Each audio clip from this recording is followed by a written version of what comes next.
event in the history of Pakistan, but unfortunately, it has been not taught or it has been not reproduced in our textbooks and in our curricula. And that is why most of even the educated people in our society are unaware of its actual reasons that why Pakistan disintegrated and who can be held responsible for this debacle in the history. And most of the time, the historians try to, and our teachers, they try to ignore the topic. They don't say too much about it. They say too much about the War of 65, and they say too much about some other events or history. But when it comes to the event of 1971, they all of a sudden stop expressing their views. So there can be many reasons for this major event, not in only in our history, but in the history of the region and even in the international history also. There can be many reasons, and there can be many characters who can be held responsible for it. Some are more responsible for it, and some are less responsible for it, but there are more than few characters, a number of characters, I would say. Whenever you people hear, say, a speaker, or I would say a teacher, or someone else, a new anchor person, or and he who holds responsible a particular event or a particular person for this event, you must consider that his knowledge is bigger. اگر کوئی شخص پڑھا لکھا شخص ہے اور وہ کتاب لکھتے ہوئے یا بولتے ہوئے اس میجر ایونٹ کے لیے جو واقعات ہوئے ہیں 71 میں اس کے لیے کسی ایک شخص کو رسپانسبل گردانتے یا کسی ایک ایونٹ کو رسپانسبل گردانتے تو آپ سمجھ جائیں کہ اس کا مطالعہ یہ جو واقعات ہوئے ہیں 71 میں اس کے بہت سی ریزن ہیں اور سب سے بڑا ریزن ہم 2 3 4 پڑھیں گے تو اس میں سب سے بڑا ریزن جو ہے یہ جغرافیائی پہلو وقوع ہے. پاکستان جب بن رہا تھا 1946-47 میں جب انگریز یہاں سے جانے کے تیاریوں میں تھے تو پاکستان جو مسلمانوں کا ملک بننے والا تھا تو ہندوستان کے شمال مغرب میں جو موجودہ پاکستان کے جو علاقے ہیں اور شمال مشرق جو بنگال اور اس کے ساتھ ملحقہ علاقہ جات تھے اس میں مسلمانوں کی آبادی زیادہ تھی اور یہ دونوں علاقے ایک دوسرے سے 1600 کلومیٹر کے فاصلے پر تھے. ان کو ایک ملک بنانے کا فیصلہ ہوا دونوں علاقوں کو جو جذباتی حد تک تو بہت ٹھیک تھا اور اس حد تک بھی ٹھیک تھا کہ دونوں مسلمان ہیں لیکن ہندوستان کے مسلمان تو افغانستان میں بھی ہیں ایران میں بھی ہیں دیگر ممالک میں بھی ہیں لیکن یہ ہندوستان کے مسلمانوں کی بات ہو رہی ہے. ہندوستان کے مسلمانوں کے لیے ایک ایسا ملک حاصل کیا گیا جس کے دونوں حصے ایک دوسرے سے جدا ہیں اور یہی وجہ ہے کہ جب 47 میں یہ باتیں میچور ہونے لگی تو محمد علی جناح کو جب ریئلائز ہوا تو انہوں نے ایک درخواست کی انگریزوں سے کہ ہمیں بنگال اور مشرقی اور مغربی پاکستان ان کے درمیان ہمیں ایک راہداری دی جائے یعنی کہ ہندوستان کے بیچوں بیچ ہمیں ایک راستہ دیا جائے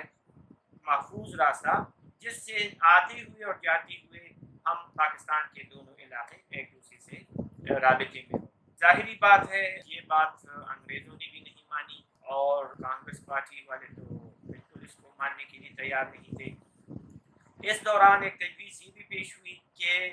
بنگال کو ایک علیحدہ یونٹ کے طور پہ آزادی دی جائے. بنگال سے مراد مشرقی اور مغربی دونوں بنگال یعنی کہ بنگالی ایز اے نیشن آزاد ہو نہ کہ بنگالی ایز اے مسلم یا ہندو. تو یہ بھی تجویز تھی سہروردی وغیرہ نے لیٹر آن تو اس کی بھی ایک تجویز تھی ان دنوں میں کہ دونوں کو اکٹھا رکھا جائے کیونکہ بنگالی ایز اے نیشن آزاد ہونا چاہتے ہیں اور میرا خود یہ خیال ہے کہ اگر اس طرح ہوتا تو ہندوستان میں جو بیلنس آف پاور ہے وہ بہت متوازن رہتا. ایک طرف پاکستان کا ملک ہوتا ہندوستان کا ہوتا اور بنگال جو جدہ ہے مشرقی اور مغربی میں، اور مشرقی کو ہم بنگلہ دیش آج کل کہتے ہیں، اور مغربی بنگال ہندوستان کا حصہ ہے۔ تو اگر اس بنگال کو ایک ہی ملک، ایک تیسرا ملک بنا دیا جاتا ارد گرد کے چند علاقے مل ملا کر، تو شاید یہ ہندوستان کی جو اسٹرانگ پوزیشن ہے ان دا سب کانٹیننٹ اس کو بھی چیلنج کرتا، اور تین ممالک بن جاتے، اور جو ایک دوسرے سے اتنا فرق اس کی اکانومی میں اور اس کی پاپولیشن میں اور اس کی ایریا میں اور اس کی ملٹری پاور میں اتنا زیادہ فرق نہ ہوتا، کیونکہ کلکتہ از اے میجر سٹی، اور کلکتہ اس بنگال کا حصہ بنتا، تو اس سے تین یونٹ بن جاتے ہمارے، اور جن کی طاقت ایک دوسرے سے متوازن رہتی۔ بہرحال وہ تو نہیں ہوا، اور بنگال کو 47 میں آزادی ملی۔ اب جو ہی آزادی ملی تو وجوہات تو ابھی ہمارے سامنے بہت آئیں گی، مطلب ہے کہ معیشت کی وجہ ہے، اور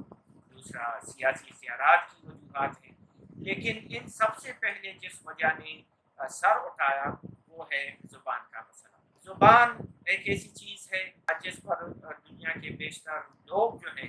وہ اس سے ایک دلی اور جذباتی وابستگی رکھتے ہیں اپنی زبانوں سے۔ یورپ میں بھی ایسے طرح واقعات ہوئے ہیں پچھلی صدیوں میں، اور یورپین ایز اے ہول اپنے اوپر فخر کرتے تھے، پھر جرمنوں کو اپنی اوپر نسل پہ فخر تھا، انگریزوں کو اپنی نسل پہ فخر تھا، فرانسیسی ان سے بھی جو ہے وہ آگے تھے اس سلسلے میں۔ تو یہی باتیں لیٹر آن ہمارے علاقوں میں بھی پہنچی ہے، اور لوگ اپنی نسل پہ فخر کرتے ہیں۔ میرا یہ خیال ہے کہ یہ ابھی تہذیبوں کی ابتدا ہے، اور مذہب ہونے کی طفلانہ سٹیج ہے، بچپنا ہے، اس لیے لوگ اپنی نسل کو فخر سے دیکھتے ہیں، اور جب اپنی نسل کو فخر سے دیکھیں گے تو سامنے والی کی نسل کو ضروری بات ہے کہ اس کو ڈیگریڈ کریں گے۔ تو دنیا کی بیشتر جگہوں کی طرح ہمارے ہاں بھی لوگوں کا زبان کی طرف جو ہے وہ بہت سینسٹیو ہے، اور جو ہی پاکستان بنا تو یہ سوال اٹھا کہ what would be the national language of Pakistan. تو آسان بات تو یہ تھی کہ 2 لینگویجز ہو سکتے ہیں، 3 ہو سکتے ہیں، 4 5 6 کئی لینگویجز ہو سکتے ہیں، لیکن چونکہ یورپ میں قومیت سازی میں زبان نے بہت بڑا کردار ادا کیا تھا، فرانسیسی بولنے والے فرینچ کہلائے، اور انگریزی بولنے والے انگلش کہلائے، اور اسی طرح جرمن زبانیں بولنے والے جرمن کہلائے۔ تو اسی طرح پاکستان کے بانیان کو یہ تھا کہ اگر پاکستان کو ہم نے ایک نیشن بنانا ہے تو حصوں پر مشتمل ہے، اور مغربی پاکستان میں تو 4 5 یونٹ ہیں، بلوچستان علیحدہ ہے، اور خیبر پختونخوا، پنجاب، سندھ۔ تو یہ ان کو ایک قوم بنانے کے لیے انہوں نے یہ سوچا کہ ان کی زبان بھی ایک ہوگی تو یہ ایک قوم بن کر ابھر کر سامنے آئیں گے۔ تو انہوں نے اس وجہ سے زبان کو ایک بنانے کا فیصلہ کیا، اور یہ ایک زبان ان کے جو بانیان پاکستان تھے ان کی نظر میں Urdu was a suitable language to be the national language of Pakistan. اور محمد علی جناح نے پاکستان بننے سے پہلے اعلان کیا تھا کہ Urdu would be the national language of Pakistan. اگرچہ محمد علی جناح کو اردو نہیں آتی تھی، اور نہ اس کی مادری زبان تھی، مادری زبان تو ان کی گجراتی تھی، لیکن بہرحال اردو پچھلے 2 صدیوں میں ایک زبان کے طور پر ابھر کر سامنے آ چکی تھی۔ انگریزوں کا بھی بڑا ہاتھ تھا اردو کو سپورٹ دینے میں۔ اردو کی پہلی کتابیں فورٹ ولیم کالج کلکتہ میں پائی گئی، اور 1801 کے 3 کے دوران، اور یہ انگریزوں کے سرپرستی ہوا۔ شاید ان کا یہ خیال تھا کہ اردو کو ہم پیش کر کے، یعنی کہ ترقی دے کر فارسی سے ڈسکنیکٹ کر لیں گے اس پڑھی لکھی کلاس کو۔ تو اردو کو سامنے لایا گیا۔ اردو نام تو مختلف نام اس کے پڑے، ریختہ بھی پڑا، اور ہندوستانی بھی کچھ وقت اس کا نام رہا۔ بعد میں کچھ لوگوں نے اردو میں یا ہندوستانی زبان میں سنسکرت کے الفاظ ڈالنے شروع کیے، خاص کر جو نان مسلم اردو بولنے والے تھے۔ تو جب انہوں نے اس میں سنسکرت کے الفاظ کی بھرمار کی تو اس سے ایک زبان اور بن گئی، اور اس کو ہندی کہا جانے لگا۔ اسی طرح مسلمان اسکالرس نے اس میں عربی اور فارسی کے الفاظ اور مرکبات اور تشبیہات وغیرہ اس میں داخل کی اپنی کتابوں لکھتے وقت، اور اس طرح یہ جو ہندوستانی اس سے دو برانچز بنے، جو سنسکرت کے الفاظ تھے وہ ہندی بنی، اور جو عربی اور فارسی کے الفاظ تھے وہ آگے جا کے اردو کہلائی۔ اس میں بہت سے اسکالرز نے کام کیا ہے، آپ لوگ جانتے ہیں، غالب ہیں، عالی ہیں،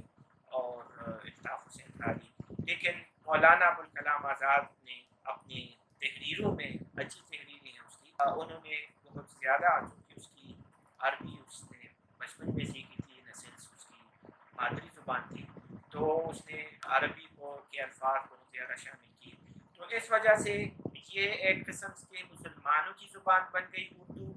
اور ایک قسم سے ان کی مذہبی اور سیاسی تحریکوں کی زبان بن گئی۔ تو جب پاکستان بنا تو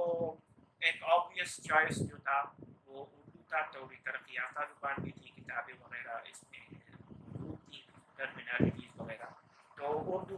کی حق میں بات بنی۔ لیکن بنگالی جو اپنی زبان پہ دوسروں کی طرح بہت فخر کیا کرتے تھے، اور ان کی زبان بھی ترقی یافتہ تھی، ان کی زبان میں کئی شعراء گزرے ہیں، لیکن رابندر ناتھ ٹیگور جو 1941 میں جس کی وفات ہوتی ہے اور جس کو لٹریچر کا نوبل پرائز بھی ملا ہے، وہ بنگلہ زبان کا ادیب تھا، اور یہی وجہ ہے کہ بنگالی اپنی زبان کو ایک بڑی زبان، اور بولنے والی بھی کروڑوں میں تھے، تعداد بھی بہت زیادہ تھی، تو اس وجہ سے وہ سمجھتے تھے کہ بنگالی زبان ایک قومی زبان بنائی جا سکتی ہے۔ دوسرا، زبان میں تو 19-20 کا ہے فرق، دونوں انڈو یورپین فیملی سے تعلق رکھتی ہیں، اور پھر انڈو یورپین میں انڈو ایرانین سے ہیں، یعنی کہ دونوں پر فارسی کا اثر ہے، دونوں زبانوں پر، اور یہی وجہ ہے کہ بنگالی سنتے ہوئے ہم لوگ بھی جو اردو یا فارسی تھوڑی بہت جانتے ہیں اپنی، یا پنجابی یا کشمیری، یہ ساری زبانیں فارسی سے اثر انداز ہوئی، تو اس میں الفاظ مل جاتے ہیں۔ لیکن مسئلہ یہ نہیں تھا کہ صرف الفاظ کا یا اس کا فرق تھا، مسئلہ یہ تھا کہ طرز تحریر کا فرق تھا۔ اردو کے جو حروف تہجی تھے یہ عربی یا فارسی پر بیس کر رہے تھے، اس سے بنائے گئے، لیکن بنگالی کے جو حروف تہجی وہ دیونگری حروف تہجی پر بیس کر رہے تھے۔ دونوں میں فرق بھی ہے، عربی کے ہم جانتے ہیں کہ دائیں سے بائیں کی طرف لکھتے ہیں، وہ جو ہیں بائیں سے دائیں طرف لکھتے ہیں، الٹے ہاتھ سے لکھتے ہیں، طرف سے لکھتے ہیں۔ پھر اس کے دونوں میں اتنا بڑا فرق ہے کہ انسان سمجھ نہیں پاتا، مطلب ہے کہ ہم لوگ جنہوں نے پڑھا نہیں ہے وہ اس آسان تحریر کو بھی وہ پڑھ نہیں سکتے، کیونکہ حروف تہجی کی ہمیں سمجھ نہیں آتی۔ تو یہی بہت بڑے جو ہے زبانوں میں بہت بڑا فرق موجود تھا، اور یہی بہت soon after the creation of Pakistan, یعنی کہ ان فیبرری 1948 اس مسئلے نے سر اٹھایا، اور اس وقت کے مشرقی بنگال میں، جس کو مشرقی پاکستان بولتے ہیں، شروع میں یہ مشرقی بنگال تھا، تو مشرقی بنگال میں زبان کی مہم نے آواز اٹھائی، اور ان کے ایک لیڈر نے نیشنل اسمبلی، یا اس وقت جو ہماری کانسٹیٹیوئنٹ اسمبلی تھی، دستور ساز اسمبلی، اس میں کہا کہ بنگالی کو قومی زبان قرار دیا جائے فیبرری 1948، لیکن پرائم منسٹر لیاقت علی خان نے اس کی مخالفت بھی کی، ساتھ میں اس وقت یہ تھا قانون میں کہ کانسٹیٹیوئنٹ اسمبلی میں اظہار خیال کے لیے یہ جو ممبرانز ہیں یہ یا اردو میں بول سکتے ہیں یا انگریزی میں بول سکتے ہیں۔ تو اب ایک ایسا بنگالی پارلیمنٹیرین یا member of the constituent assembly جس کو انگریزی بھی نہیں آتی ہے اور عربی بھی نہیں آتی، مثال کے طور سے کوئی ہے، تو پھر وہ کس طرح اپنا اظہار خیال کرے گا، یا کس طرح وہ آگے کسی اور کی بات سمجھ پائے گا، کسی دوسرے ممبر کی، تو یہ پرابلم تھے، اور لیاقت علی خان نے اس کی بڑی مخالفت کی، اور یہ وہ ناکام۔ اس کے بعد ہی مارچ 1948 میں وہاں کچھ اسٹوڈنٹس نے مظاہرے کیے، اور اس وقت وہاں کے جو وزیر اعلیٰ تھے خواجہ ناظم الدین، جو بعد میں پاکستان کے گورنر جنرل بھی بنے اور پرائم منسٹر بھی بنے، وہ وہاں کے وزیر اعلیٰ تھے، وہ بنگالی تھے، لیکن لینگویج اس کی بنگلہ نہیں تھی، یعنی کہ وہ غیر بنگالی لینگویج بولنے والے بنگالی تھے. تو اس وجہ سے اس نے اسٹوڈنٹ سے مذاکرات کی اور آگے محمد علی جناح فاؤنڈر آف پاکستان کا وزٹ بھی آنے والا تھا اور یہ پالیٹیشین بھی تھوڑے جو ہے وہ نرم مزاج تھے. لوگ کہتے ہیں کہ ایڈمنسٹریشن کے لیے بڑے سوٹیبل نہیں تھے, اس کی ایڈمنسٹریٹو اسکلس کم تھی. تو اس نے ان اسٹوڈنٹ سے مذاکرات کیے اور ان کے جو مطالبات تھے خاص کر لینگویج کے متعلق وہ اس نے تسلیم کر لیے, کیونکہ محمد علی جناح کا وزٹ بھی شیڈول تھا اور محمد علی جناح ریچ بنگال آن مارچ 1948 کا سال ہے. محمد علی جناح کے سامنے بھی یہ آواز تھی کہ بنگلہ لینگویج وہ چاہتے ہیں, اور محمد علی جناح نے وہاں بہت سی تقریبات میں کیا ہفتہ 10 دن گزارے, لیکن ڈھاکہ یونیورسٹی میں اسٹوڈنٹ سے خطاب کرتے ہوئے آپ نے بتایا کہ لیٹس می کلیئر کہ that the state language of Pakistan. تو یہ محمد علی جناح نے بات کی. جو انڈیا سے کتابیں چھپی ہیں یا جو بنگال میں چھپی ہیں بنگلہ دیش میں, تو اس میں تو یہ لکھا ہے کہ اسٹوڈنٹس نے آوازیں اٹھائیں کہ نو نو, یعنی کہ ہم اس کو تسلیم نہیں کرتے. بہرحال جناح قدر و منزلت زیادہ تھی اور یہ زبان کا جو مسئلہ تھا وہ عارضی طور سے جو ہے وہ سپریس ہوا یا وہ عارضی طور سے وہ لوگ خاموش ہوئے, لیکن وقتاً فوقتاً یہ آواز اٹھتی رہی. اور فیبرری 1952 میں وہاں کچھ بنگلہ لینگویج کے حق میں مظاہرہ تھا, پولیس نے گولی چلائی اور کچھ حوالوں کے مطابق 2 طلباء اس میں شہید ہوئے, اور جو بنگالی حوالے ہیں اس کے مطابق 4 اسٹوڈنٹ جو ہیں اس میں شہید ہوئے. اس سے زبان کے مسئلے کو بڑی جو ہے فوقیت حاصل ہوئی بنگلہ پالیٹکس میں, اور مشرقی پاکستان کی جو سیاست تھی اس میں زبان کو بہت زیادہ مطلب کہ پرومیننس حاصل ہوئی. یہ 21 فروری 1952 کی بات ہے. اگلے دن انہوں نے وہاں ان شہیدوں کا مینار بنانے کی کوشش کی, جس کو حکومت نے یعنی کہ حکومت پاکستان نے شہید مینار کو گرایا. وہ انہوں نے بعد میں بھی بنایا, اور 1971 کا جو آپریشن ہے ابھی ہم پڑھیں گے اس میں, تو اس میں بھی حکومت نے یا جو وہاں کے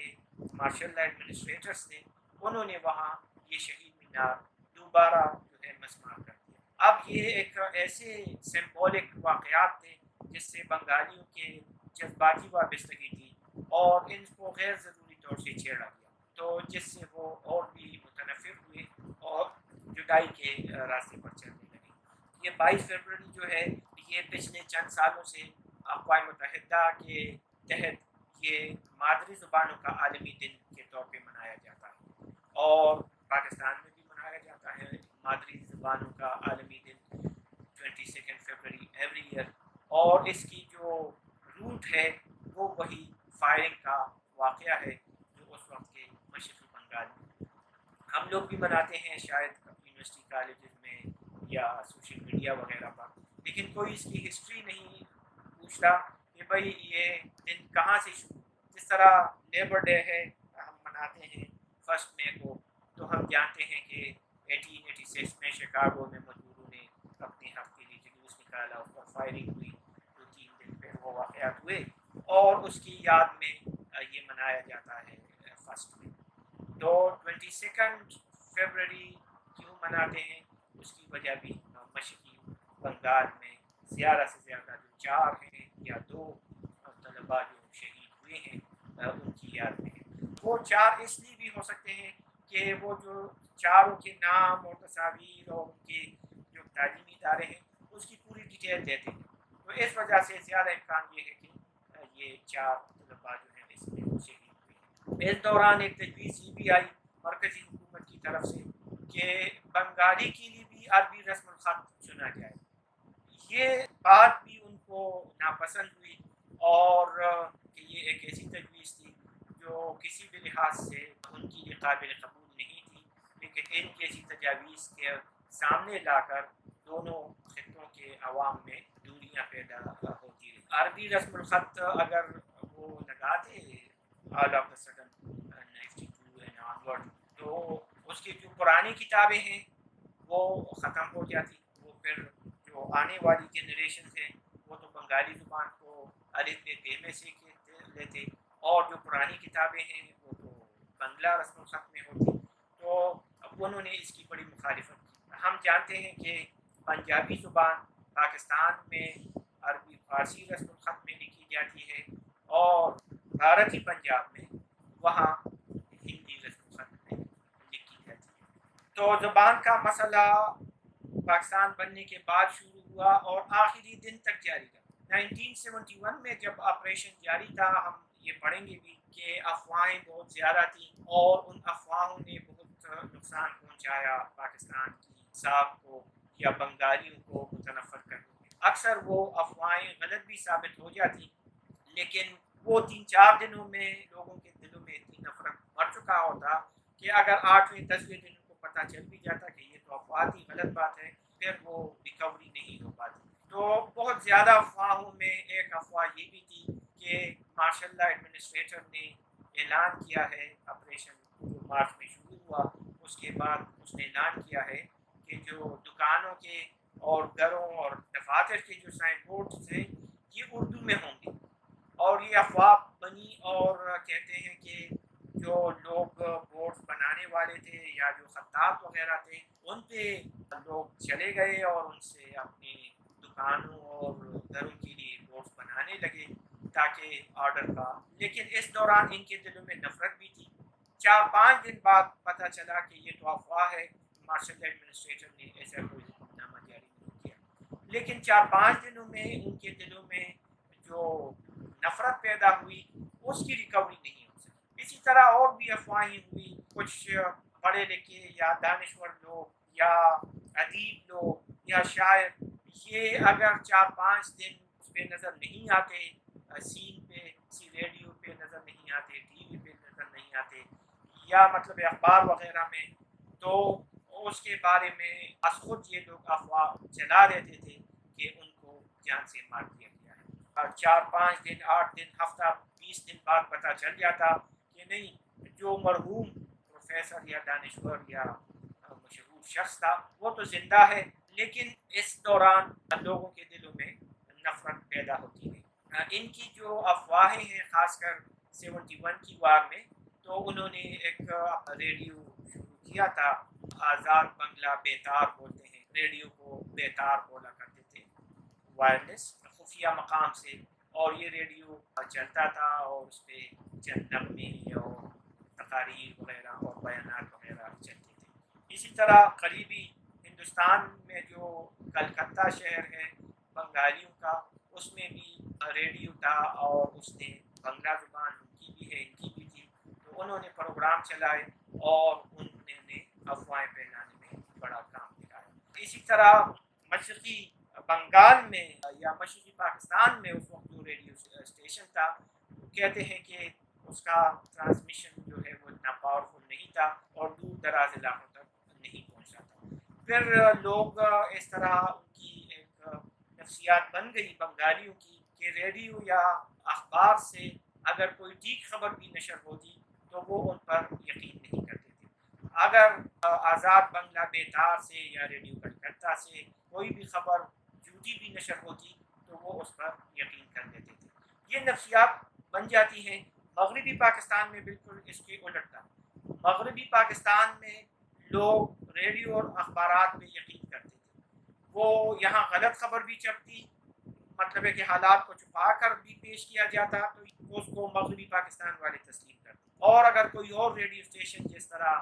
وائس آف امریکہ ہے یا BBC اس وقت، اس نے اگر کوئی ٹھیک خبر بھی چلائی بنگال کے بارے میں تو یہاں مغربی پاکستان کے لوگوں نے اس پر یقین نہیں کیا۔ 2-3 ریڈیو اسٹیشن نے بڑا کام کیا ہے، اور اس میں ایک ریڈیو آسٹریلیا بھی ہے، چونکہ ہم جانتے ہیں کہ بنگال ان سینس مشرق بعید میں ہے، تو اس کے نزدیک ہے، تو اس وجہ سے آسٹریلیا کے ساتھ اس کا فاصلہ نہیں ہے، اور آسٹریلیا سے بنگلہ زبان میں ریڈیو ٹرانسمیشن تھیں اور پروگرام تھے، انہوں نے بھی افواہیں جھوٹی سچی سب خبریں پھیلانے میں کردار ادا کیا۔ تو بنگال کے لوگ ریڈیو آسٹریلیا، BBC کلکتہ اور آزاد بنگلہ بیتار سنا کرتے تھے۔ اخبارات پہ پابندی تھی، یعنی کہ وہ سینسرشپ تھا، اور دوسرے تیسرے چوتھے دن اخبار ایشو ہوا کرتے تھے آپریشن کے دنوں میں۔ ہر روز اخبار جاری کرنا ممکن نہیں تھا کیونکہ ہڑتالیں وغیرہ بھی تھیں ان دا مین ٹائم، اور پریس بھی رکے ہوئے تھے، اور بجلی بھی کبھی تعطل کا شکار ہو جاتی، تو ایسے میں اخبارات مسلسل جاری رکھنا جو ہے وہ پاسبل بھی نہیں تھا۔ پھر حکومت کی اتنی سینسرشپ زیادہ تھی کہ اخبارات کی یہ خبریں بنانا اور چھپوانا مشکل تھا، اس سے کہ وہ اپنے مارشل ایڈمنسٹریٹرز کے جو اعلانات ہیں یا جو ان کی جو تقاریر ہیں وہ اخبارات میں ایز اٹ از دوبارہ نشر کرتے ہیں۔ تو لینگویج کو ہم نے یہ سمجھ لیا کہ بنگالیوں کو اپنے لینگویج سے جذباتی وابستگی تھی، مغربی پاکستان والوں نے اس کو لائٹ لیا، اور 1954 میں پھر یہ فیصلہ ہوا بھی کہ 2 زبانیں ہوں گی پاکستان کی، اور 56 اور 62 کو کانسٹیٹیوشن میں تو کہہ بھی دیا کہ 2 زبانیں ہوں گی۔ لیکن اگر یہ بات 44 میں جو مانی جانے والی تھی، اگر یہ بات انیشیل سٹیجز میں مانی جاتی تو کام بہت آسان ہوتا، کیونکہ اور تو اتنا کوئی وہ نہیں تھا ڈفرینس، لیکن جو ٹکٹ بنتے ڈاک ٹکٹ اور جو کرنسی نوٹس پھر پاکستان نے اپنے بنائے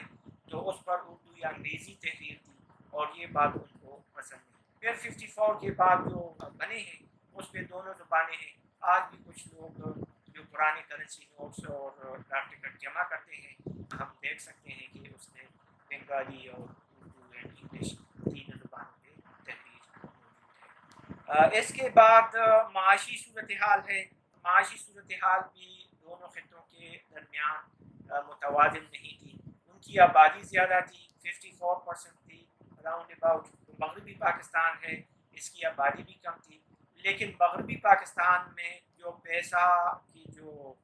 کھپت ہے یا جو خرچہ ہے یا جو ایکسپینسز ہیں وہ زیادہ تھے، اور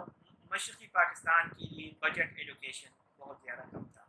تو وہ اس بات سے بھی ناراض تھے، اور ان کو یہ خیال تھا ان کے اعداد و شمار بھی بعض دفعہ ایگزیجریشن کر جاتے ہیں، لیکن کچھ حد تک ٹھیک بھی ہیں، اور کہ پرسن سے جو ٹیکس کی آمدن وصول ہوتی ہے اس کا زیادہ تر خرچہ مغربی پاکستان میں ہو جاتا ہے، اور مشرقی پاکستان میں اس وقت غربت بہت زیادہ تھی،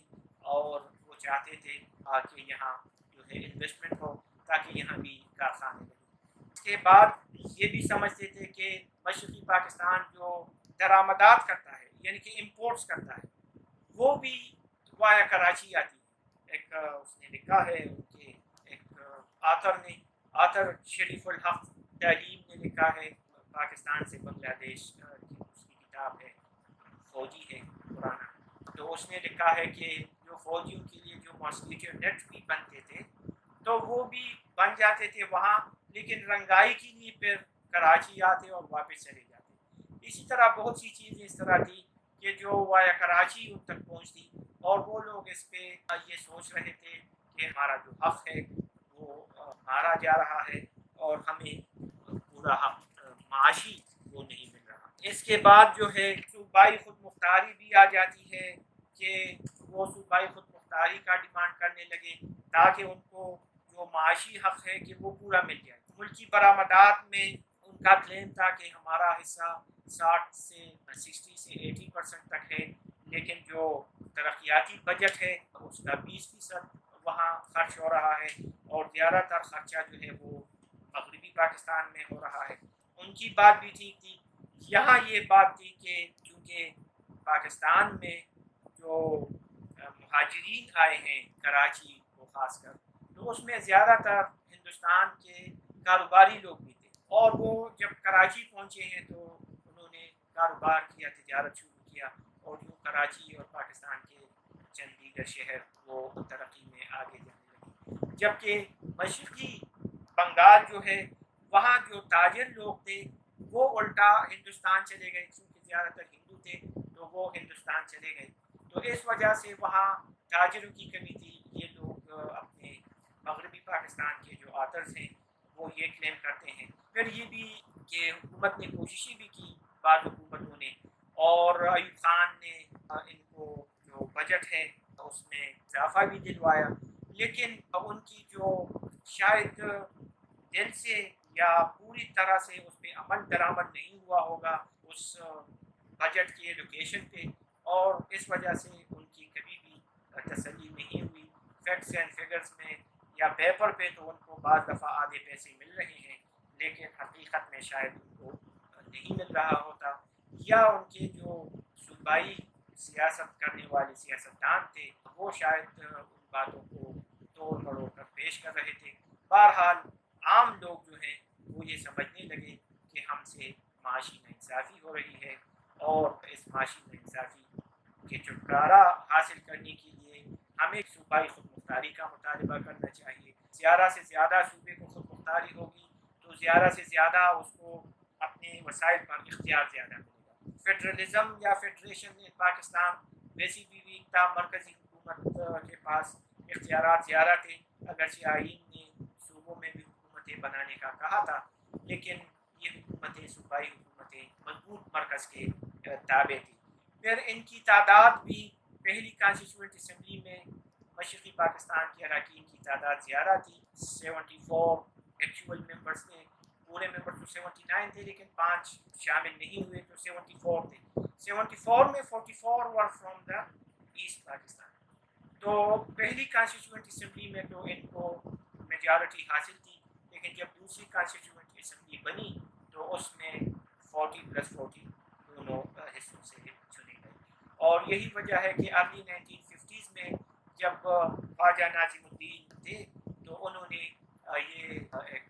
معاہدہ کرنے کی کوشش کی کہ مشرقی پاکستان کی 6 نشستیں وہاں ختم کر کے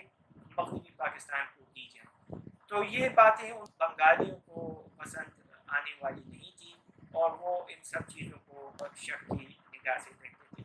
پھر وہاں 1954 میں انتخابات ہوئے اور وہ مسلم لیگ کو اس میں شکست ہوئی، 309 نشستوں کے لیے انتخابات ہوئے، مسلم لیگ صرف 9 نشستیں جیت سکی۔ چیف منسٹر فرمائے اپنے کیبنٹ یعنی کہ وزراء کے جو جتنی بھی الیکشن میں تھے وہ سارے شکست کھا گئے۔ یونائٹڈ فرنٹ انہوں نے ایک اتحاد بنایا تھا، اور مولوی اے فضل الحق ان کے بنی چیف منسٹر، لیکن بہت جلد ان پر گورنر راج نافذ کیا گیا۔ اس سے بھی وہ لوگ ناراض ہوئے، گورنر راج لگا، پھر وہاں حکومت بنی، لیکن ان کے دلوں میں وہ باتیں نہیں ہوئی، اور جب ایک اور گورنر راج لگا آخری دنوں میں ماشاء اللہ سے پہلے، تو سکندر مرزا وہ بھی بنگالی تھے، اور انہوں نے جو لگایا محمد علی بوگرا کو، وہ بھی بنگالی تھے، لیکن گورنر راج لگاتے ہوئے، لیکن بنگالی اس سے ناراض رہے کیونکہ وہ ان دونوں کو اپنا نمائندہ تصور نہیں کرتے تھے۔ سکندر مرزا بھی جرنیل میجر جنرل رہ چکا تھا، یعنی کہ بیوروکریٹ تھا، اور محمد علی بوگرا بھی بیوروکریسی سے آیا تھا، یہ کوئی عوامی نمائندے نہیں تھے، تو وہ انہوں نے ان کو کبھی بھی ویلکم نہیں کیا۔ 58 میں پے در پہ وہاں حکومتیں تبدیل ہوئی، ابو حسین سرکار کو انہوں نے سپورٹ کیا، اور اس کے مقابلے میں عطاء الرحمن کو گرایا جاتا رہا۔ دنوں کے حساب سے حکومتیں بدلتی رہتی تھی۔ آج جو ہمارے ملک کی سیاسی حالت ہے اس وقت بھی تھی، بعد میں بھی یہی حالت تھی، اور آج بھی ہے۔ 70 ایئرس میں ہم مطلب ہے کہ جمہوری اصولوں کو اپنانے میں شاید ایک قدم بھی آگے نہیں بڑھے ہیں۔ 58 میں وہاں وہ جو اپنے ڈپٹی اسپیکر پہ حملہ بھی ہوا، اور اس میں مشرقی پاکستان کی اسمبلی میں، اور ان کے جو ڈپٹی اسپیکر تھے شاہد علی وہ اس میں جاں بحق ہوئے، صدر راج لگایا گیا، اور سون آفٹر بعد وہاں مارشل لا بھی لگ گیا پورے ملک میں۔ تو یہ باتیں جو ہے وہ ان دونوں ممالک کے درمیان فاصلے کے بنتے رہے۔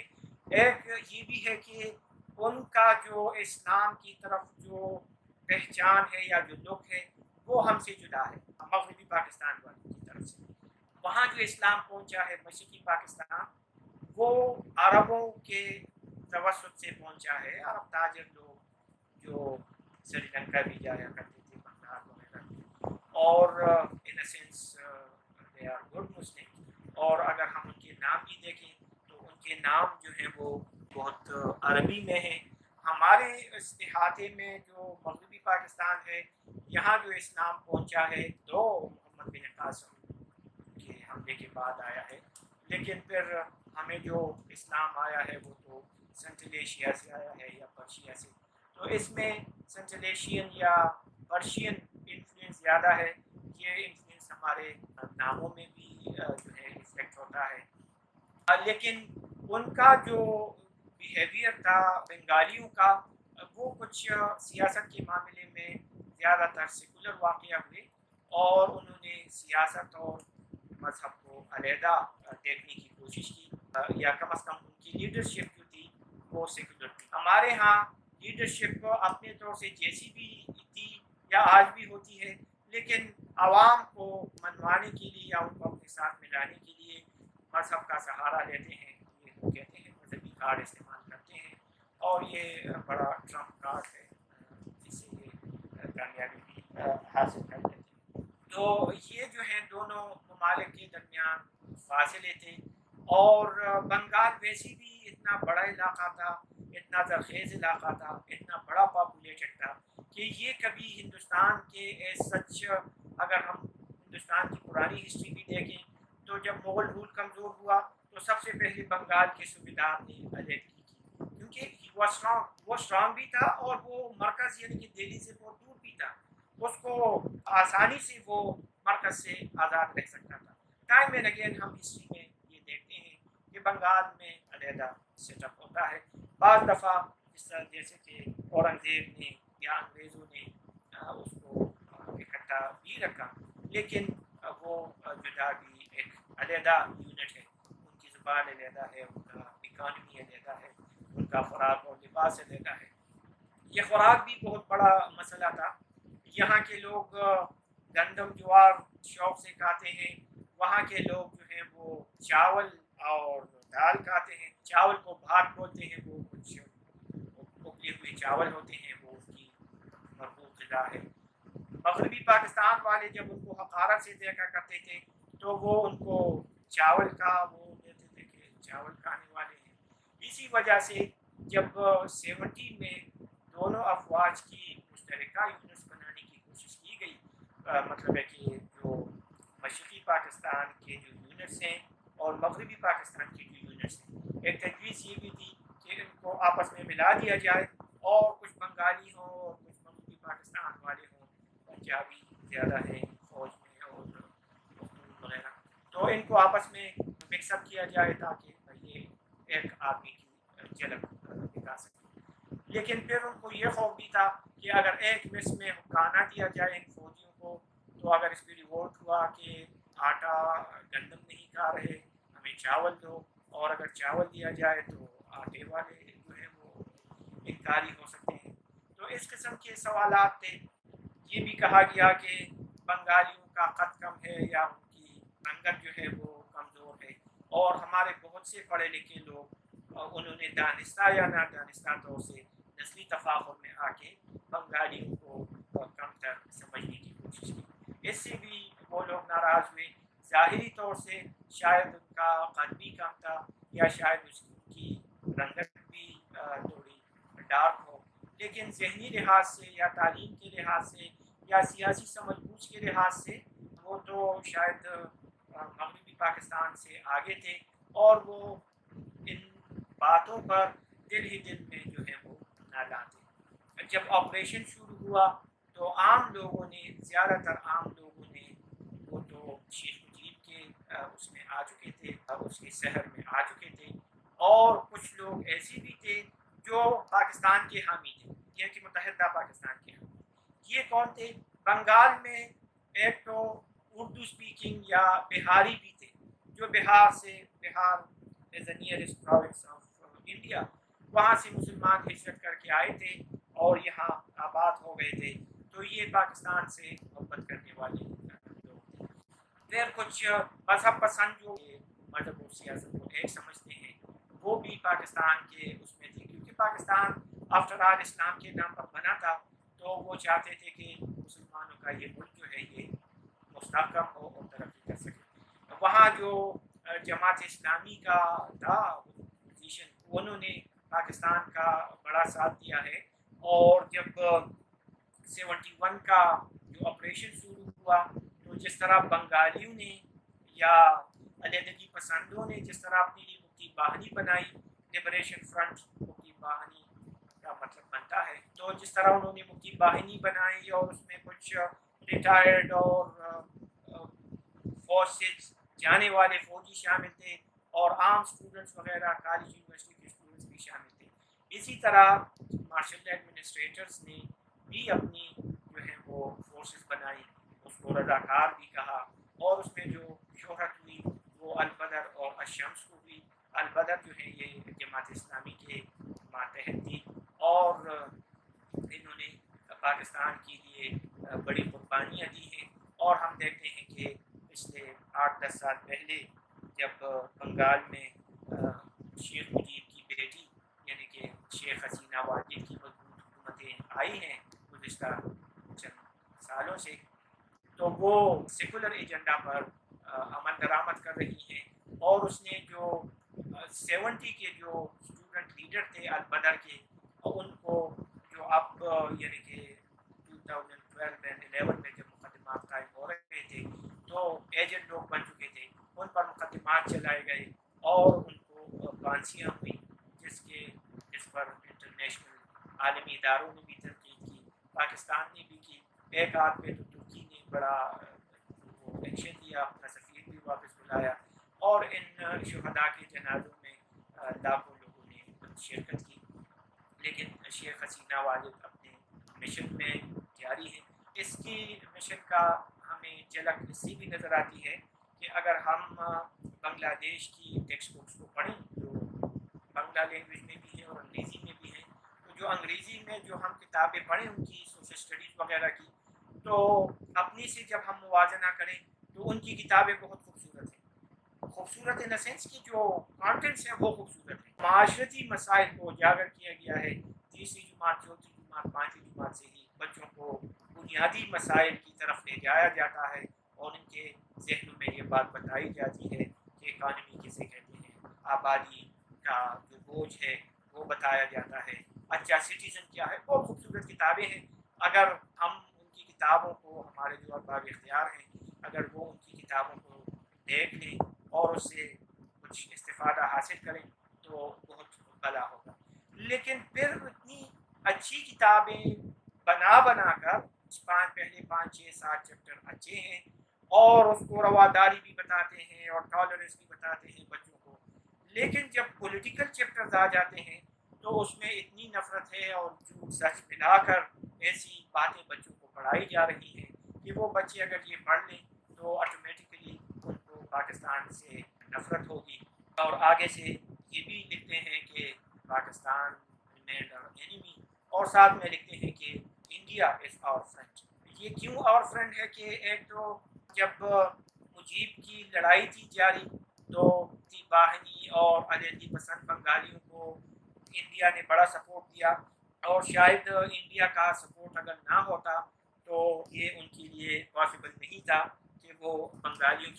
کہ وہ اپنے مقصد کو کامیابی سے پا لیتے۔ اور اس کے بعد شیخ حسینہ واجد پر انڈیا کا ایک وہ یہ بھی ہے احسان کہ جب 15 اگست 1975 کو شیخ مجیب کو ان کے گھر میں گولیوں سے مار دیا گیا اور اس کی فیملی بھی اس میں ماری گئی، لیکن شیخ حسینہ واجد تعلیم کے سلسلے میں گھر سے باہر تھی تو وہ بچ گئی،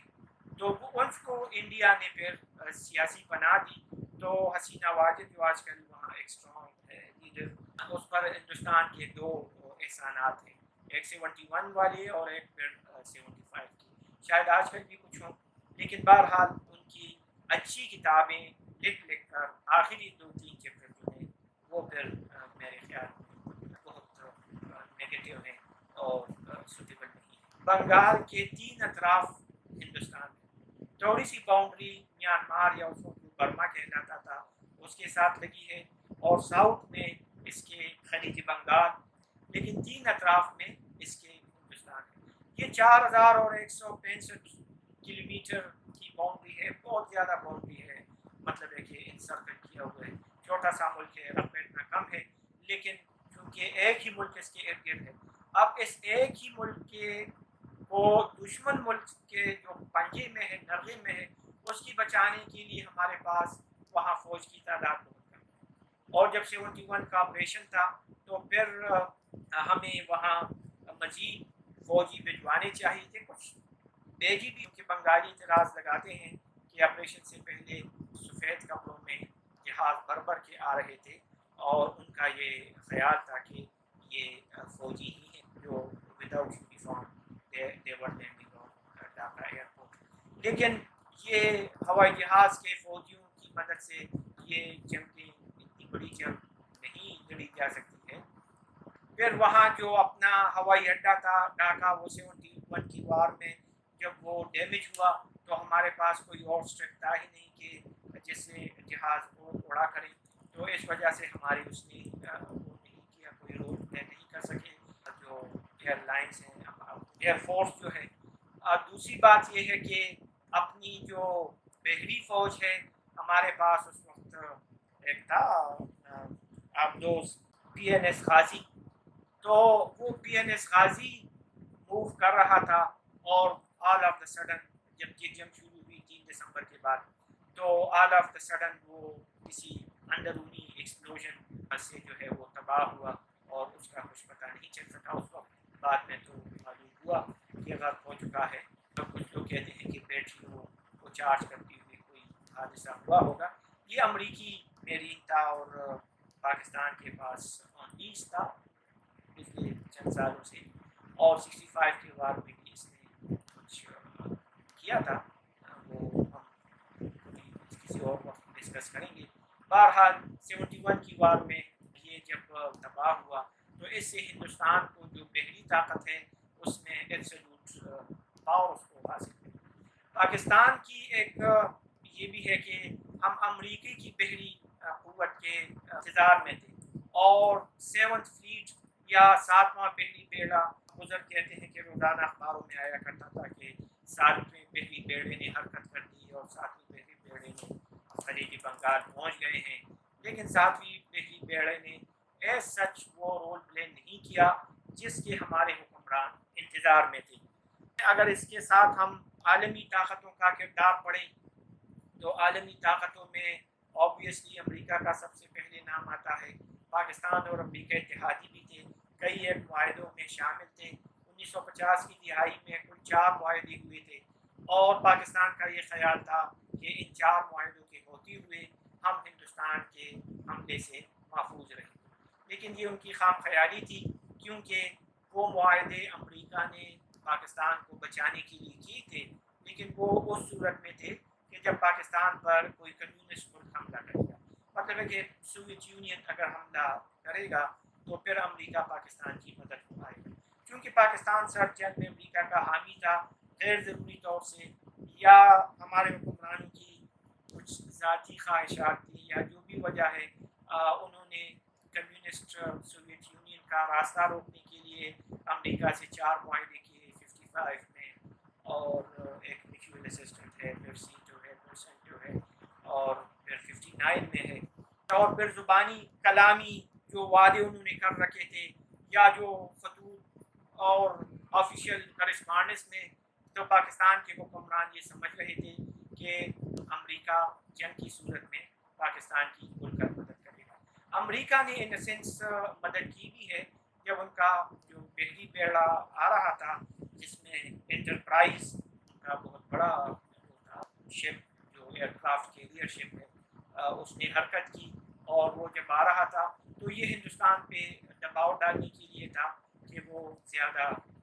نقصان دہ حملہ نہ کرے، لیکن دوسری طرف جب وہ اس نے موومنٹ کیا تو آگے سے اپنے سوویت یونین نے کہہ دیا کہ Indian Ocean is not the American lake, یہ کوئی امریکہ کا جھیل نہیں ہے کہ امریکہ اس میں جو آئے جی میں آئے وہ کرے۔ اس نے بھی اپنے اس کو موومنٹ کا آرڈر دے دیا، اور یوں امریکہ شاید پاکستان کی جنگ میں تو وہ کودنے والا نہیں تھا، یہ تو پاکستان کے حکمران ہیں کہ غیروں کی جنگ میں کود جاتے ہیں، شاید امریکہ یہ حماقت نہ کرتا۔ عام لوگ کسی دوسری کی جنگ میں نہیں کودتے، تو اتنا بڑا سپر پاور جس کے اپنے تھنک ٹینکس ہیں اور سمجھ بوجھ والے لوگ ہیں، وہ اس قسم کا فیصلہ کیوں کرتے۔ بہرحال وہ جو ہے وہ سوویت یونین نے اس کو دھمکی دی تھی، اور اپنی اس موومنٹ کا کہا. جیسے امریکہ نے اپنا جو 7 فلیٹ ہے یا پہلی جو 7واں بیڑا ہے جس میں انٹرپرائز ایک بڑا انٹرپرائز نام ہے, کئی نام سے یہ شپ بنے ہیں لیکن اس وقت کا جو انٹرپرائز تھا 8 بنے ہیں, 9 ابھی بن رہا ہے, اب ریٹائر ہو چکا ہے جو اس وقت تھا پاکستان کی. وہ امداد نہیں کر سکا جو پاکستان کے حکمرانوں کے اس میں تھے, کیونکہ جب جنگ تھی تو اس ایسے میں جب مشرقی پاکستان والے کہا کرتے تھے کہ ہم پھنسنے والے ہیں یا یہ جنگ بہت مشکل ہوگی لڑنا ہمارے لیے, تو یہاں سے مغربی پاکستان کو ان کو یہ میسج جاتا کہ آپ فکر مت کریں, امریکہ ہماری مدد کو آنے والا ہے. بہرحال امریکہ مدد کو نہیں آیا کیونکہ روس یا سوویت یونین کا خدشہ تھا. امریکہ ویسے بھی ویتنام کی جنگ میں پھنسا ہوا تھا اور وہ ایک اور جنگ میں پھنسنا نہیں چاہتا تھا. کچھ لوگ کہتے ہیں کہ سوویت یونین سے مکمکا کیا کہ ہم یہاں مطلب ہے کہ انٹرفیئرنس نہیں کر رہے. امریکہ نے کہا آپ ویتنام میں ہمیں تھوڑا راستہ دے دیں. بہرحال جو بھی ہے سوویت یونین نے کھل کر اس جنگ میں ہندوستان کا ساتھ دیا, نہ بلکہ اس جنگ میں ساتھ دیا بلکہ جو یو این او میں جو قراردادیں پیش ہوئی سیکیورٹی کونسل میں 3 تو اس نے ویٹو کر دی سوویت یونین. پھر جب جنرل اسمبلی کی طرف معاملہ ہوا اس میں بھی اس نے ووٹ نہیں ڈالے اس نے, اور اس کے جو اسد رسوخ والے 11 ممالک تھے انہوں نے ووٹ نہیں ڈالے. 104 ووٹ پھر بھی پاکستان کے حق میں پڑے, لیکن ہندوستان نے کہا کہ میں اس پر سوچ رہا ہوں اور جنگ جاری ہے. اور آخری موقع جو سیکیورٹی کونسل میں ہمارے ہاتھ لگا تھا 11 دسمبر کو پولینڈ نے قرارداد پیش کی. اپنی ملک سے ذوالفقار علی بھٹو چلے گئے, بہت اتنے جینیس آدمی اور اتنے تیز آدمی نے بڑی ناسمجھی کا مظاہرہ وہاں کیا, اور پہلے تو 3-4 دن وہاں کے اجلاس میں شریک نہیں ہوئے. یہاں جنگ جاری ہے بلکہ جنگ آخری مراحل میں ہے, اور آخری امید سیکیورٹی کونسل ہی تھا کیونکہ امریکہ نے تو امداد بھی نہیں کی. جب وہ قرارداد پیش ہوئی تو وہ قرارداد ہمارے ریپرزنٹیٹیو تھے ذوالفقار علی بھٹو, کیونکہ الیکشن میں جیت کر آئے تھے تو یحییٰ خان نے اس کو اپنا ریپرزنٹیٹیو بنایا تھا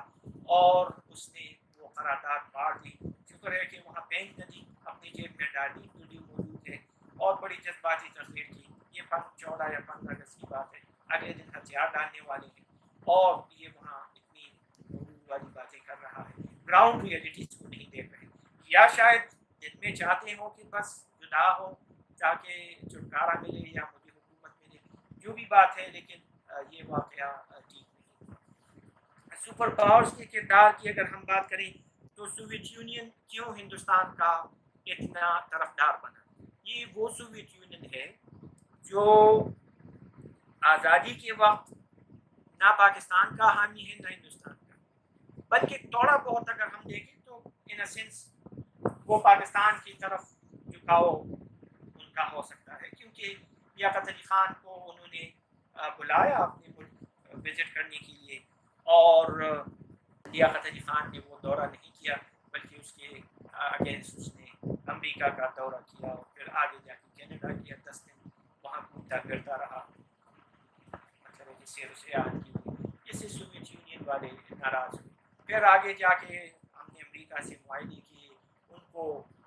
زمین دی کہ آپ یہاں سے سوویت یونین کے خلاف جاسوسی تیار ہے یا جو بھی سسٹم تھا. وہ ایک اور لیکچر میں ہمارے موجود ہے, آپ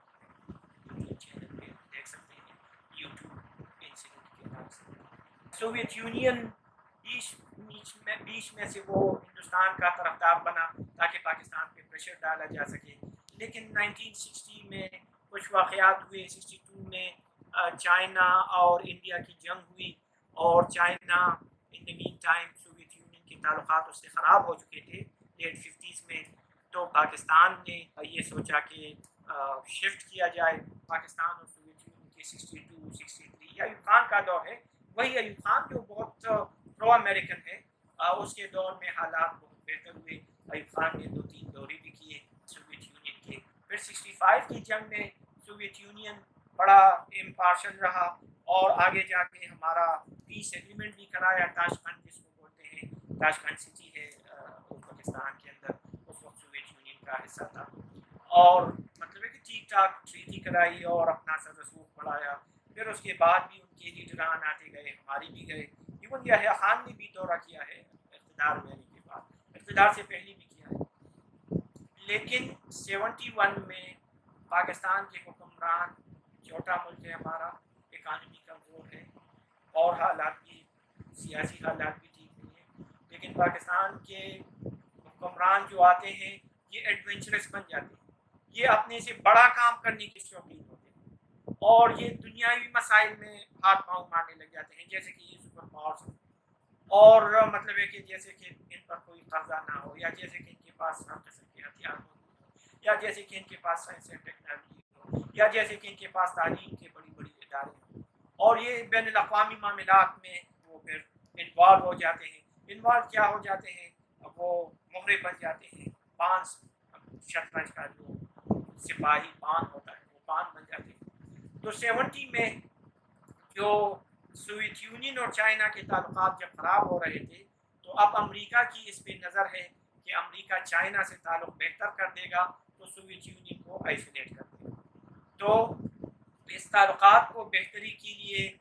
2-3 نام پیش ہوئے اور اس میں جو قرآن نکلی وہ پاکستان کے نام کی نکلی کہ اپنے president and chief marshal administrator and army chief اور چیف آف آرمی اسٹاف ایک ہی شخص ہے, جنرل آغا محمد یحییٰ خان, یہ کردار ادا کر رہے ہیں. ان کے خارجہ امور کے انچارج یہاں آئے, ہنری کسنجر, اور چائنا کا دورہ کیا. پھر اگلے سالوں میں ان کے پریزیڈنٹ بھی آئے پاکستان کے پاس سے. تو یہ کام جب پاکستان نے کیا, یہ جولائی 1971, اگلے ہی مہینے یعنی کہ بالکل ایگزیکٹ 30 دن بعد سوویت یونین نے جوابی کارروائی کرتے ہوئے ہندوستان سے ٹریٹی کی, فرینڈشپ ٹریٹی فار 20 ایئرس 8 اگست, اور اس فرینڈشپ ٹریٹی میں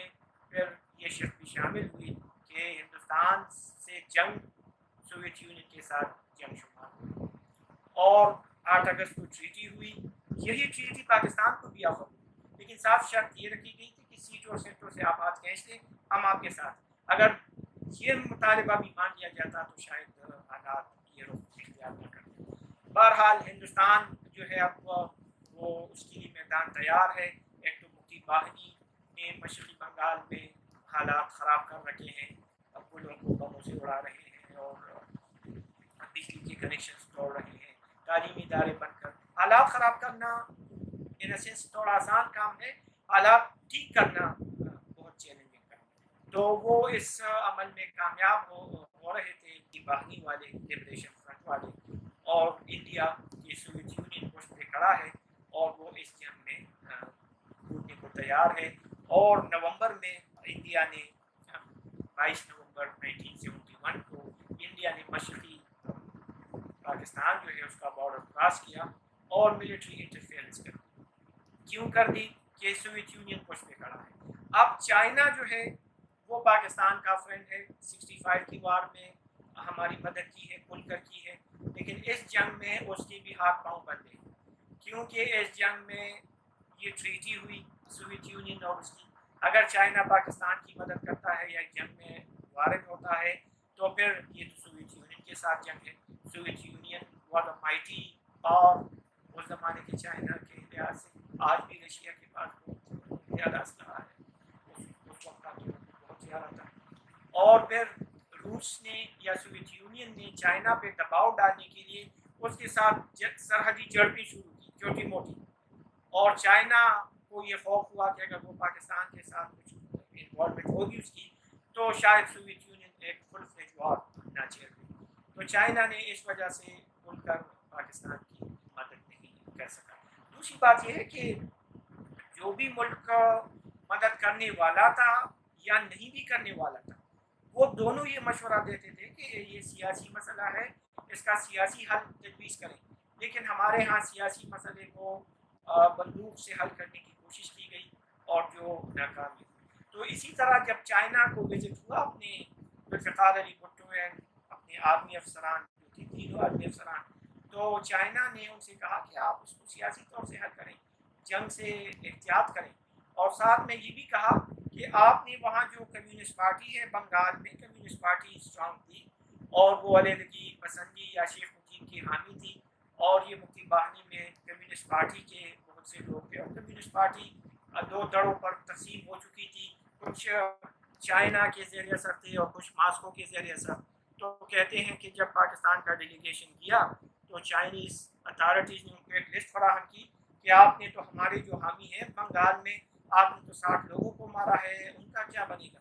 تو یہ جو چائنا پاکستان کی مدد نہیں کر سکا۔ امریکہ نے کی ہے، امریکہ نے تو ایک مدد یہ بھی کی ہے کہ اس نے جب جنگ بندی ہوئی تو اس نے بھارت پہ دباؤ ڈالا کہ آپ مزید جنگ جاری مت رکھیں، اور 16 دسمبر کو وہاں جنگ بندی ہوئی، 17 دسمبر کو مغربی پاکستان میں بھی جنگ بندی ہوئی، کیونکہ اس نے امریکہ نے اس پہ دباؤ ڈالا کہ اگر آپ مغربی پاکستان کو نقصان پہنچائیں گے تو ہم آپ کے خلاف ایکشن لیں گے۔ مغربی پاکستان کو خدا نخواستہ بھی نقصان کا خطرہ تھا، لیکن یہ امریکہ کے مفاد میں بھی نہیں تھا اور یہ سوویت یونین کے مفاد میں بھی نہیں تھا۔ امریکہ اس وجہ سے خوفزدہ تھا کہ اگر یہ کچھ اور بھی ہوگا، ہندوستان اور بھی پاورفل ایمرج ہوگا تو یہ تو کمیونسٹ قسم کے لوگ ہیں، ان کی پوزیشن مضبوط ہوگی، سوویت یونین انڈائریکٹ انوالو ہے، اس کی پوزیشن مضبوط ہوگی۔ اور سوویت یونین کیوں نہیں چاہتا تھا؟ سوویت یونین کو بھی یہ خوف تھا کہ اگر انڈیا بہت زیادہ پاورفل بن گیا تو پھر اس کو کنٹرول کرنا مشکل ہوگا، کیونکہ وہ دیکھ چکے تھے کہ چائنا ایک بہت بڑا ملک تھا، اور اکتوبر 1949 میں وہاں انقلاب آیا، کمیونسٹ انقلاب، اور 10 سال دونوں ممالک کے بڑے اچھے تعلقات تھے، لیکن آگے میں چائنا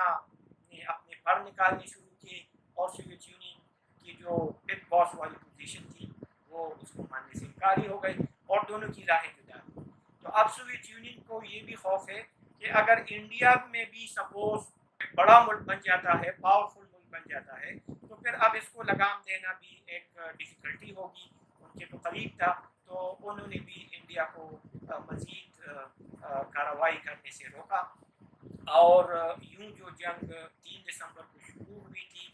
وہ جنگ آگے 16 دسمبر کو ہتھیار ڈالنے کی سرمنی سے ختم ہوئی، جو وہاں پلٹن کے میدان میں ہوئی، جس میں ان کے جو آرمی کمانڈر اروڑا اور اپنے کمانڈر تھے امیر عبداللہ خان نیازی، دونوں نے معاہدہ کیا اور پاکستانی فوج نے ہتھیار ڈال دی۔ یہ اب بہت بڑا ہے ایک واقعہ ہماری تاریخ میں، اور ہم یہ نہیں کہہ سکتے کہ کون ذمہ دار ہے، کہہ تو سکتے ہیں لیکن ایگزیکٹ کسی کو نامینیٹ نہیں کر سکتے کہ یحییٰ ذمہ دار ہے، یا بھٹو ہے، یا ایوب ہے، یا مجیب ہے، یا مولانا باشانی ہے مثال کے طور سے، یا مطلب ہے کہ جغرافیہ ہے، یا اکانومی ہے، یا زبان ہے، یا ہندوستان ہے، یا سوویت یونین ہے، یا امریکہ ہے۔ جو لوگ کسی ایک کو نامزد کرتے ہیں، ہمیں اور آپ کو یہ سمجھنا چاہیے کہ اس کا مطالعہ بڑا کمزور ہے، کیونکہ اس پر بے شمار کتابیں لکھی گئی ہیں، اویلیبل بھی ہیں، کتابی صورت میں بھی اویلیبل ہیں، اور PDF یا انٹرنیٹ سے ڈاؤن لوڈ بھی کر سکتے ہیں۔ جو بھی نئی کتاب آپ یا کوئی شخص پڑھتا ہے اس کے ذہن میں نت نئے خیالات آتے جاتے ہیں کہ یہ کیا مطلب ہے کہ نئی نئی باتیں نکل آتی ہیں۔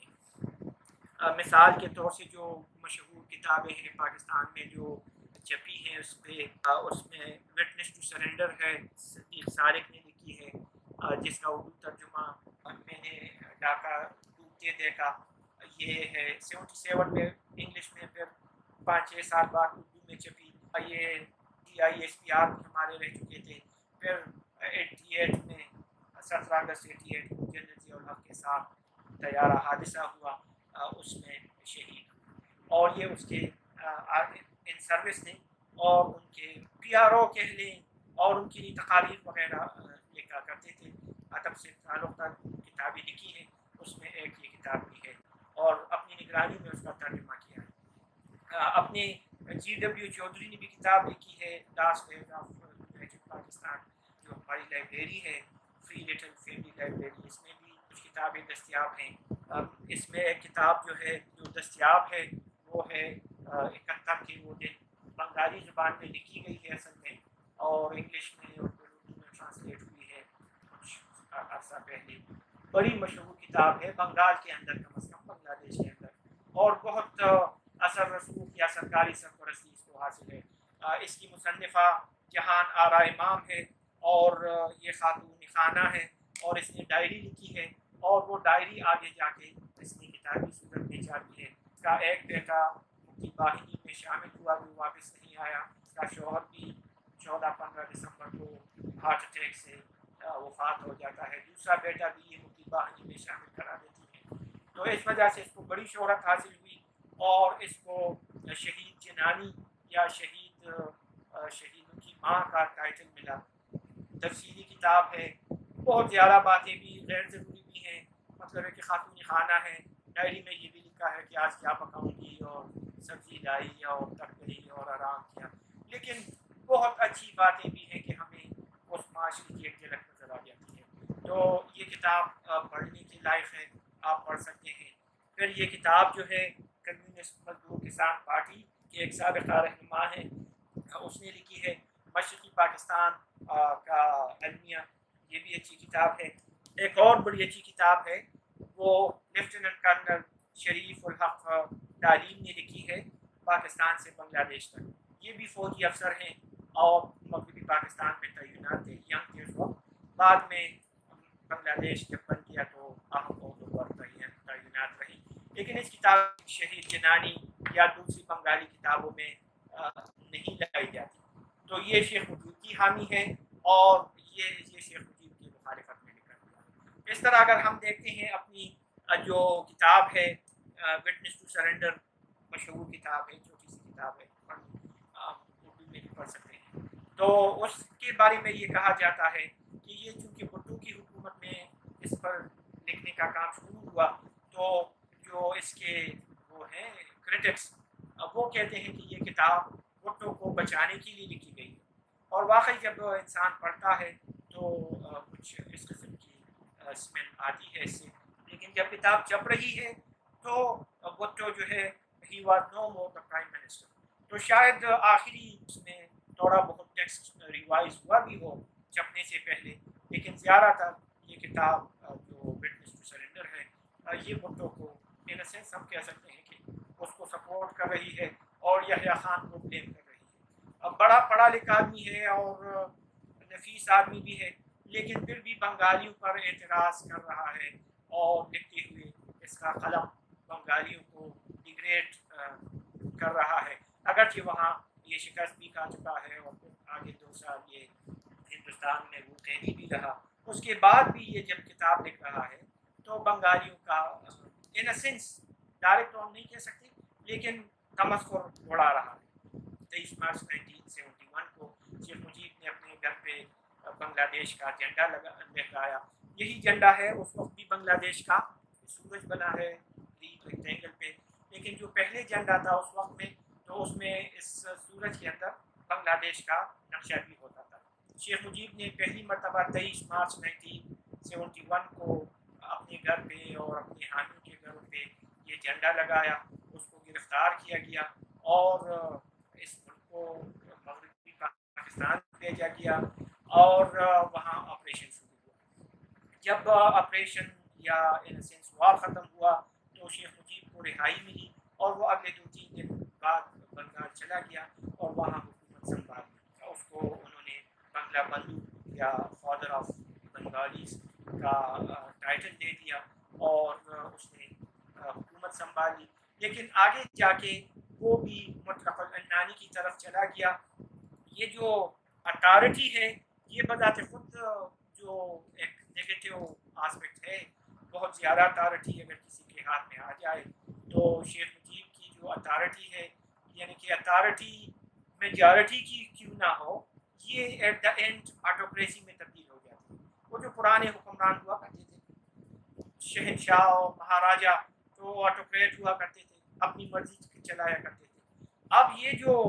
جمہوریت میں بھی جو لوگ میجارٹی سی رولر بن جاتے ہیں وہ بھی آٹوکریسی کی طرف سوئچ کر جاتے ہیں اکثر اوقات. تو یہ بھی آٹوکریٹ بنا اور اس نے 3-4 پارٹیوں کو اپنی پارٹی سمیت کمیونسٹوں کو اپنے ساتھ ملا کے اس نے ایک پارٹی بنائی اور کہا کہ 1 پارٹی سسٹم ہے اور بقایا پارٹیوں پر اس نے پابندی لگائی. اس سے وہاں کے لوگ ناراض ہوئے اور 15 اگست 1975 کو اس کو ایز اے پریزیڈنٹ آف بنگلہ دیش اس کو اس کے گھر میں نامعلوم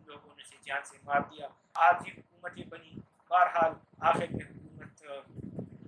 جنرل ضیاء الرحمن کے ہاتھ آ جاتی ہے. یہ وہی جنرل ضیاء الرحمن ہے جو وار کے وقت میں اس کا بڑا حامی ہے شیخ مجیب کا, اور پہلا اعلان جو بیتار بنگلہ سے ہوا آزادی کا, اور یہ جنرل ضیاء الرحمن نے کیا تھا. لیکن بعد میں ان کی تھوڑی چپکلش ہوئی, اور جب شیخ مجیب کو قتل کیا گیا تو پھر آخرکار حکومت اس کے ہاتھ آئی ضیاء الرحمن, اور پھر اس نے انتخابات کیے, اور اس انتخابات میں ان 70 میں ایک طرف جنرل ضیاء الرحمن ہے اور دوسری طرف کرنل عثمان تھے. یہ کرنل عثمان آرمی سے ریٹائر ہو چکے تھے 68-69 میں, اور آگے جا کے اس نے مفتی باقی کی ٹریننگ میں بڑا اہم کردار ادا کیا تھا. 78 کے انتخابات ہوئے تھے تو ایک طرف مجیب کا ساتھی کرنل عثمان ہے اور دوسری طرف مقابلے میں ضیاء الرحمن ہے. ضیاء الرحمن نے 75-76% ووٹ حاصل کیے, دوسرے نے 71, اور بھی کینڈیڈیٹ تھے انہوں نے کم ووٹ حاصل کیے. اس طرح شیخ مجیب کی جو لابی تھی وہ 2-3 سالوں کے اندر ہی بنگال سے رخصت ہوئی. آج اس کی بیٹی ایک میجارٹی کی حکومت ہے اس کے ہاتھ میں, اور پچھلے 2-3 انتخابات میں وہ جیتتی آ رہی ہے. اپنے مد مقابل کو ایلیمینیٹ کر رہی ہے, ان کو ختم کر رہی ہے. جماعت اسلامی کے سربراہ کو پھانسی دی, اور جو خالدہ ضیاء جو بنگلہ دیش نیشنل پارٹی کی سربراہ تھی, پرائم منسٹر بھی رہ چکی ہے بنگلہ دیش کی, اور یہ جنرل ضیاء الرحمن کی بیٹی ہے, تو اس کو جلا وطن کیا. آج کل اس کے بیٹے کے ہاتھ میں ہے اس پارٹی کی قیادت, لیکن وہ بھی جلا وطن ہے. بنگلہ دیش کی حکومت آج کل کی جو ہے میرے خیال میں وہ بھی کوئی اتنی اچھی حکومت نہیں ہے, لیکن کنسسٹنسی ہے. حکومت اچھی ہو یا بری ہو, کنسسٹنسی ہو تو ترقی ہو ہی جاتی ہے, اور یہی وجہ ہے کہ آج ہم دیکھتے ہیں کہ بنگلہ دیش ترقی کے راستے پر گامزن ہے. ایک تو یہ ہے کہ بنگلہ دیش نے اپنی آبادی کنٹرول کر لی, اور آبادی کیوں کنٹرول نہ ہوگی اس کی میں نے بتا دیا کہ سوشل اسٹڈیز کی 4-5 کتابوں میں یہ باتیں تحریر ہے, بچوں کو سمجھا دی جاتی ہے. 71 میں وہ ہم سے زیادہ تھے, آج وہ ہم سے بہت کم ہے آبادی میں. پھر ان کی اکانومی ترقی کر رہی ہے, پھر ان کی تعلیم بڑی سائنٹیفک ہے, اور مطلب ہے کہ عقلی بنیادوں پر استوار ہے. صرف یہ جو پاکستان کے خلاف شدید نفرت ہے, اس کو اگر ہٹا دیا جائے تو باقی جو چیپٹرز ہیں ان کی کتابوں میں وہ بڑے اچھے بنے ہیں. تو اس وجہ سے بنگلہ دیش کی اکانومی بہت زیادہ ترقی کر رہی ہے,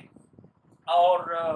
بنگلہ دیش میں تعلیم کی شرح بڑھ رہی ہے. ہمارے ملک میں کوئی پلاننگ نہیں ہے, حکمران اچھے ہوں یا برے ہوں, جو بھی ہوں, یہ ہو یا وہ ہو, پلاننگ نہیں ہے. کچھ ہماری خواتین کو کچھ لوگ 12,000 روپے دیتے ہیں, کچھ 2,000 دیتے ہیں. ایک کہتا ہے 12,000 اچھے ہیں, دوسرا کہتے ہیں ہمارے 2,000 اس 12,000 سے اچھے ہیں. اب سسٹم ہوتا تو ان خواتین کو سلائی مشین کیوں نہ دلوائی جاتی, ایک مہینے کے جو 12,000 روپے ہیں اس پر تو اچھی بڑی سلائی مشین آ جاتی ہے اس مہنگائی کے زمانے میں بھی. تو اگر ایک مہینے اس کو پیسے کی بجائے 12,000 کی مشین دی جائے, اور اگلے مہینے اس کو 12,000 میں سے کچھ کپڑا دیا جائے اور وہ سلائی کڑھائی ہو, اور یہ یوٹیوب اور گوگل وغیرہ پر تو جو ہے کڑھائی سلائی سیکھنے کے بہت طریقے ہیں, کسی استاد کی ضرورت بھی نہیں ہے سچ, اور پورے گاؤں میں تو کسی کے پاس انٹرنیٹ ضروری ہوتا ہے, تو وہ لوگ خود اپنی ترقی کر لیں گے. لیکن یہاں بس پلاننگ کی شدید کمی ہے. 12,000 روپے آپ دے رہے ہیں تو کیوں نہ 12,000 روپے کا ایک سولر پینل فی گرانے کیوں نہیں دیتے, تاکہ وہ لوگ ایک مہینے سولر پینل لگائیں تو اگلے مہینے وہ پنکھا لگا دیں گے, تو تھوڑی لائٹ لگا لیں گے, بلب جلا دیں گے بیٹری سے, تو جب بلب جلے گا تو شام کو وہ جاگے رہیں گے, جب شام کو جاگے رہیں گے تو کوئی کام کاج کریں گے, کڑھائی سلائی کریں گے یا کوئی اور جو بھی کام ہے اپنی دستکاری والا وہ کریں گے, اور وہ آگے جا کے بازار میں فروخت ہوگا. اپنے جو نوجوان ہیں, لڑکے ہیں یا لڑکیاں ہیں, وہ موبائل یا لیپ ٹاپ سے کوئی آن لائن ارننگ کر سکتے ہیں. بہت سے وہ ہیں, اپنے تو 15-16 کروڑ تو ہمارے پاس صرف نوجوان ہیں. ان 15-16 کروڑ کو اگر ٹرین کیا جائے اور یہ لوگ مہینے کے $100 بھی کمائیں تو کیلکولیٹر میرے پاس نہیں ہے اور پھر اگر اس کو رقوع میں کنورٹ کریں تو پاکستان کا قرضہ تو 2 سال میں یہ نوجوان بیٹے بٹھائے جو ہے وہ ادا کر دیں گے اگر ان سے $2-3 ٹیکس لیا جائے. لیکن یہاں پلاننگ کی شدید کمی ہے اور شاید بنگلہ دیش میں پلاننگ ہے, ایجوکیشن سسٹم ٹھیک ہے اور وہ لوگ ترقی کر رہے ہیں. جو باتیں ہوئی ہیں ماضی میں انہوں نے اچھا کیا یا برا کیا, ہم سے کچھ غلطیاں ہوئی یا ٹھیک ہوئی, ان کو میرے خیال میں بلانا چاہیے اور ہمیں بنگال سے یا بنگلہ دیش سے بہتر تعلقات قائم کرنے چاہیے. سوشل میڈیا کے تھرو آج کل تو لوگوں کا ایکسیس ہے ایک دوسرے سے ملنے کا, یا انٹرنیشنلی حج عمرے میں بھی لوگ مل جاتے ہیں یا کسی اور ملک میں بھی مل جاتے ہیں. تو تعلقات اچھے بنانے کی کوشش کرنی چاہیے, ماضی کو بلانا چاہیے, اور ماضی ہم تبھی بھولیں گے جب ہم ان تنگ ذہن کے لوگوں نے جو کتابیں لکھی ہیں یا جو مضامین لکھتے ہیں اخبار وغیرہ میں, ٹی وی میں کی بولتے ہیں یا ٹیکسٹ بک میں لکھ دیتے ہیں یا لیکچر میں ڈلیور کر دیتے ہیں, ان سے چھٹکارا پانا چاہیے اور اچھی ہوئی کتابیں پڑھنی چاہیے. تو نفرتیں کم ہوں گی تو دونوں کا فائدہ ہوگا. اس سلسلے میں اگرچہ تبلیغی جماعت جو ہے یہ ایک غیر سیاسی جماعت ہے اور اس کے کارکن سیاست میں حصہ نہیں لیتے, اور لیکن پھر بھی تبلیغی جماعت جو ہے بنگلہ دیش اور پاکستان کے دونوں تبلیغی وفود کا جو تبادلہ ہے یہ ایک دوسرے کو سمجھنے اور سمجھانے میں بڑا کارآمد ہو سکتا ہے. اور میرا یہ خیال ہے کہ ہسٹری ریپیٹ نہیں ہو سکتی. ہم یہ نہیں کہہ سکتے کہ بنگال پھر پاکستان کا حصہ بن جائے, نہیں, یہ نہیں ہو سکتا. ہسٹری ریپیٹ نہیں ہو سکتی, ہسٹری آگے بڑھتی ہے, لیکن ہم یہ سمجھ سکتے ہیں کہ مستقبل قریب میں بنگال اور پاکستان کے تعلقات اچھے ہوں, تجارتی تعلقات اچھے ہوں, وفود کا تبادلہ ہو, اسٹوڈنٹس کا تبادلہ ہو اور تجارت زیادہ ہو. ہم وہاں سے ارزان قیمتوں میں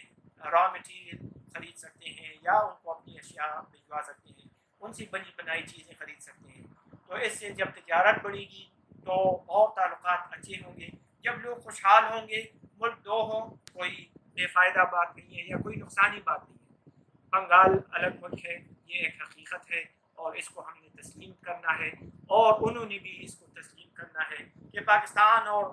بنگال ایک وقت میں ایک ملک تھے. ان کی کتابیں پڑھیں تو اس طرح لگتا ہے کہ بس انہوں نے کوئی جدوجہد ہی نہیں کی. وہ اس پر خاموش ہو جاتے ہیں جو انہوں نے مسلم لیگ کے پلیٹ فارم پہ کی. قائد اعظم کو سپورٹ کس نے کیا؟ زیادہ سپورٹ تو بنگالیوں نے کیا, لیکن وہاں ان کی کتابیں خاموش رہی. تو ان کو بھی اپنی کتابوں پہ نظر ثانی کرنی چاہیے تاکہ نفرت کی جگہ محبت آئے اور تجارت کو فروغ ہو اور اپنے بھائی چارے کو فروغ ہو اور لوگ خوشی کی زندگی بسر کر سکیں. اس میں ایز سچ میں نے یہ ہسٹری آپ کو کرونالوجیکلی نہیں بتائی کہ اس سال یہ ہوا اور اگلے سال یہ ہوا, یا مارچ میں آپریشن شروع ہوا اور اپریل میں کیا ہوا اور مئی میں جون. یہ تو کتابوں میں دستیاب ہے. یہاں اس لیکچر کا مطلب یہ تھا کہ آپ کے ذہن کو ایک اشارہ مل جائے اور آپ کے ذہن کو ایک سوال مل جائے, اور پھر آپ اس سوال کا جواب ڈھونڈنے کے لیے کتابوں کا بوجھ لگائیں, اور اس سے آپ کو نالج بھی آئے گا کہ مارچ میں کیا ہوا, اپریل میں کیا ہوا, اور ٹیکا خان کب بنا مارشل ایڈمنسٹریٹر, اور جنرل یعقوب علی خان کیوں واپس آیا. یہ باتیں بھی ضروری ہیں. ٹیسٹ وغیرہ میں تو یہی پوچھا جاتا ہے, یا جو انٹرویو میں جاتے ہیں. بدقسمتی تو یہ ہے ٹیسٹ میں بھی نالج چیک کیا جاتا ہے, انٹرویو میں جاتے ہیں وہاں بھی نالج ٹیسٹ کیا جاتا ہے. انٹرویو کا مقصد تو یہ ہے کہ وہاں آگے جا کے آپ انالیسس چیک کریں کہ کینڈیڈیٹ انالیسس کر سکتا ہے کہ نہیں. وہاں بھی ایم سی کیوز, یہاں بھی ایم سی کیوز. ٹیکا خان کب گورنر بنے, وہاں بھی یہی اس قسم کا کویشچن ایکسپیکٹڈ, یہاں بھی. یہاں تو آپ انالیسس چیک کریں کہ بھائی اسٹوڈنٹ سے پوچھیں کہ what do you think about the disintegration of Pakistan. وہ کچھ جملے بولے گا, اس سے کوئی کریٹیکل انالیٹیکل کویشچن پوچھیں کہ آپ کو معلوم ہو کہ وہ کتنے پانی میں ہے. اب تو یہ قسمت سے کچھ لوگ آر ہو جاتے ہیں اور کچھ پار ہو جاتے ہیں. سارا کھیل جو ہے اس وجہ سے خراب ہے. پھر خالی اجازت دیجیے.